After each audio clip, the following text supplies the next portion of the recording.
The Magic of Thinking Big, bab kelima, bagian ketiga.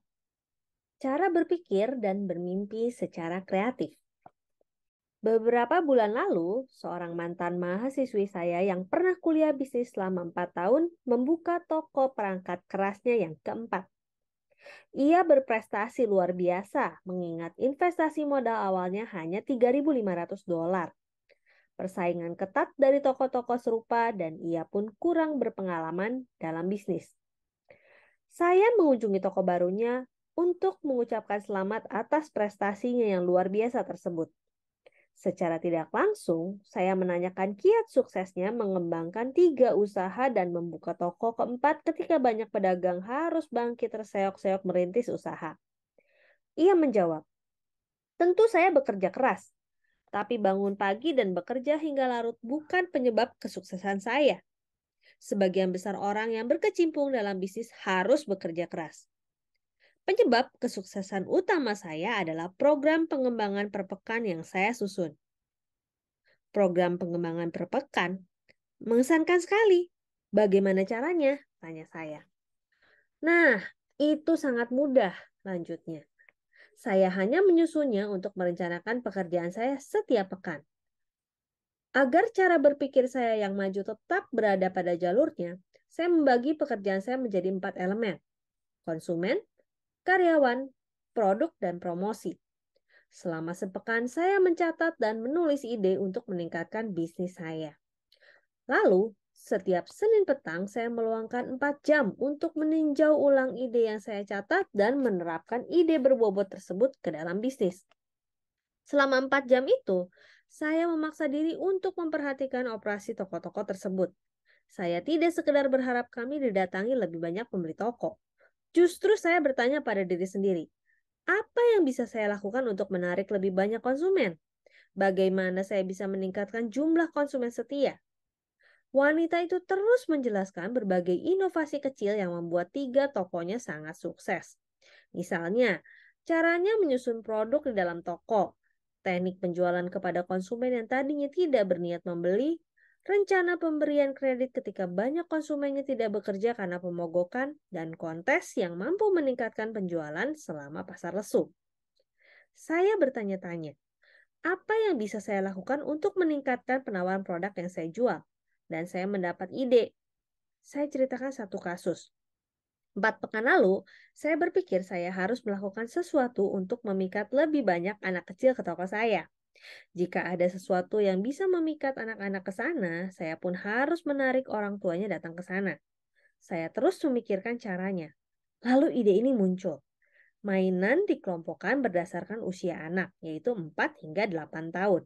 Cara ini berhasil. Mainan itu hanya membutuhkan sedikit ruang tetapi menghasilkan laba besar. Dan yang terpenting, banyak orang mengunjungi toko saya. Percayalah, program pengembangan per pekan tersebut akan sukses. Saya sudah menemukan jawabannya dengan bertanya pada diri saya bagaimana saya bisa bekerja lebih baik. Hari Senin malam itu, tidak ada rencana atau teknik yang terbersit dalam benak saya untuk meraup laba. Namun, saya belajar sesuatu tentang cara promosi yang sukses. Sesuatu yang saya rasa harus diketahui semua pebisnis. Apa itu? Tanya saya. Sederhana saja. Anda tidak perlu banyak tahu ketika memulai usaha. Namun, yang terpenting adalah hal yang Anda pelajari dan terapkan setelah Anda membuka usaha Anda. Kesuksesan besar menghampiri pribadi-pribadi yang terus menetapkan standar tinggi bagi dirinya dan orang lain. Kesuksesan juga menghampiri pribadi yang tengah mencari jalan meningkatkan efisiensi untuk menuai hasil dengan biaya rendah dan melakukan lebih dengan sedikit upaya. Orang yang berusaha lebih baik akan merengkuh kesuksesan. General Electric menggunakan slogan, "Kemajuan adalah produk terpenting kami." Mengapa tidak menjadikan kemajuan Anda produk terpenting Anda? Falsafah bahwa Anda bisa bekerja lebih baik terbukti sangat dahsyat. Ketika Anda bertanya pada diri sendiri, bagaimana saya bisa bekerja lebih baik? Kekuatan kreatif Anda akan aktif dan jalan keluar menyelesaikannya akan muncul dengan sendirinya. Berikut adalah latihan keseharian yang membantu Anda menemukan dan mengembangkan kekuatan dari sikap mampu melakukan lebih baik. Setiap hari sebelum mulai bekerja, luangkan 10 menit untuk berpikir bagaimana saya bisa bekerja lebih baik hari ini. Tanyakan pada diri sendiri apa yang mampu saya lakukan untuk membesarkan hati para karyawan. Dukungan khusus apa yang mampu saya berikan bagi konsumen saya? Bagaimana saya mampu meningkatkan efisiensi pribadi saya? Latihan ini sederhana, tapi sangat manjur. Cobalah dan Anda akan menemukan cara kreatif yang tidak terbatas untuk merengkuh kesuksesan. Saya dan istri sering berkumpul dengan beberapa pasang suami istri. Pembicaraan kami segera beralih ke topik istri yang bekerja. Nyonya S pernah bekerja beberapa tahun sebelum ia menikah dan ia benar-benar menyukai pekerjaan itu. Namun kini, dua anak saya sudah bersekolah.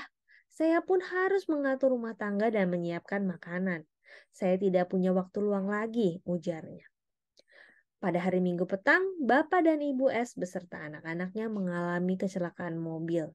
Ibu S dan kedua anaknya tidak terluka serius, tetapi cedera berat di punggung Pak S membuat ia cacat selamanya. Kini, Ibu S tidak punya pilihan lain selain mencari nafkah untuk menghidupi keluarganya. Ketika beberapa bulan kemudian kami bertemu dengan Ibu S setelah kecelakaan tersebut, kami takjub melihat keberhasilan Ibu S menjalankan tanggung jawab barunya. Anda tahu, 6 bulan lalu saya tak pernah menyangka saya mampu mengatur rumah tangga sambil bekerja penuh waktu. Namun setelah kecelakaan terjadi, saya bertekad untuk mengelola waktu sebaik-baiknya. Efisiensi saya meningkat menjadi 100%. Saya menemukan berbagai hal yang seharusnya tidak perlu saya kerjakan. Lalu, saya tahu bahwa anak-anak saya mampu dan ingin membantu saya. Saya menemukan banyak cara untuk menghemat waktu, dengan jarang berbelanja, jarang menonton TV, jarang menelpon, dan mengurangi hal-hal yang tidak perlu. Pengalaman Nyonya S ini mengajarkan kepada kita, kapasitas adalah pola pikir. Besarnya kemampuan kita bergantung pada besarnya keyakinan kita saat melakukan sesuatu. Ketika Anda sungguh yakin Anda mampu melakukan lebih, benak Anda akan berpikir kreatif dan menunjukkan jalannya. Seorang eksekutif bank yang masih muda mengaitkan pengalaman pribadinya dengan kapasitas kerja. Salah satu eksekutif di bank kami mendadak mengundurkan diri. Ini sungguh menyulitkan departemen kami. Orang yang mengundurkan diri itu menduduki jabatan penting, jadi tugasnya harus dikerjakan sesegera mungkin. Sehari setelah pengunduran diri orang tadi, wakil direktur utama memanggil saya. Ia menjelaskan bahwa ia sudah berbicara dengan dua rekan lain dalam departemen saya. Kemudian meminta mereka mengemban tugas eksekutif yang mundur itu hingga ada orang yang menggantikannya. Wakil direktur utama bilang, mereka tidak menolak, tapi mereka berkata mereka sangat sibuk dengan berbagai tugas. Saya bertanya-tanya apakah Anda akan mampu menangani tugas ini untuk sementara waktu?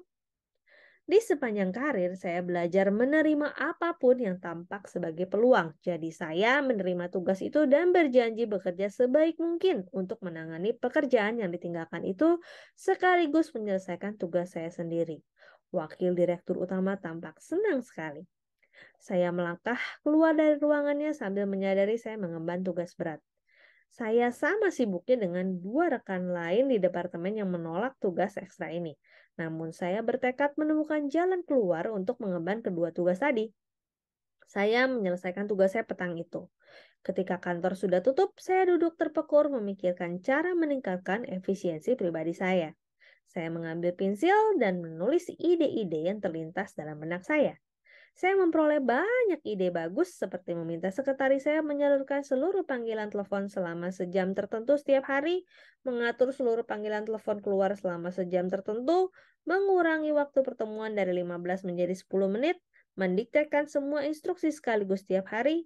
Saya pun tahu sekretaris saya mampu dan ingin mengambil alih tugas yang menyita waktu saya. Lebih dari 2 tahun saya menangani tugas saya. Terus terang saya heran ketika menyadari banyak ketidakefisienan yang saya biarkan terjadi. Dalam waktu sepekan, saya mendiktekan surat 2 kali lebih banyak daripada sebelumnya, menangani 50% panggilan telepon, menghadiri pertemuan lebih banyak dengan santai. Beberapa pekan berlalu, wakil direktur utama memanggil saya kembali. Ia memuji kinerja saya. Ia berkata ia sudah mencari banyak orang dari dalam dan luar bank, tapi belum bisa menemukan orang yang tepat. Ia pun sudah merundingkan masalah ini dengan komite eksekutif dan komite memberi wewenang kepada wakil direktur utama untuk menggabungkan kedua tugas itu. Kemudian ia menyerahkan kedua tugas tersebut kepada saya. Gaji saya juga meningkat sangat tinggi. Saya membuktikan pada diri sendiri bahwa besarnya kemampuan saya bergantung pada besarnya keyakinan saya melakukan sesuatu. Kapasitas adalah pola pikir. Tampaknya, setiap hari kejadian ini selalu terjadi dalam bisnis yang bergerak cepat. Seorang bos memanggil karyawannya dan memintanya menyelesaikan tugas khusus. Lalu sang bos berkata, "Saya tahu Anda punya banyak tugas, tapi bisakah Anda menangani tugas ini?" Acap kali karyawan itu menjawab, "Saya mohon maaf, tapi saya sibuk sekali saat ini. Andai tidak sibuk, saya pasti menerima tugas itu." Dalam keadaan itu, sang bos memang tidak memaksa karyawannya menerima tugas tersebut karena ia menyadari tugas itu adalah tugas ekstra. Namun bos tersebut tetap mencari seseorang yang sama sibuknya seperti karyawan lain, tetapi sanggup mengerjakan tugas tambahan itu. Dan karir karyawan inilah yang akan maju perlahan, tapi pasti. Dalam bisnis, rumah tangga, dan masyarakat, kombinasi kesuksesan adalah bekerja lebih baik lagi atau mengembangkan kualitas Anda dan bekerja lebih banyak lagi meningkatkan kuantitas pekerjaan Anda. Demikian The Magic of Thinking Big, bab 5, bagian ketiga. Sampai jumpa di bagian selanjutnya. Terima kasih.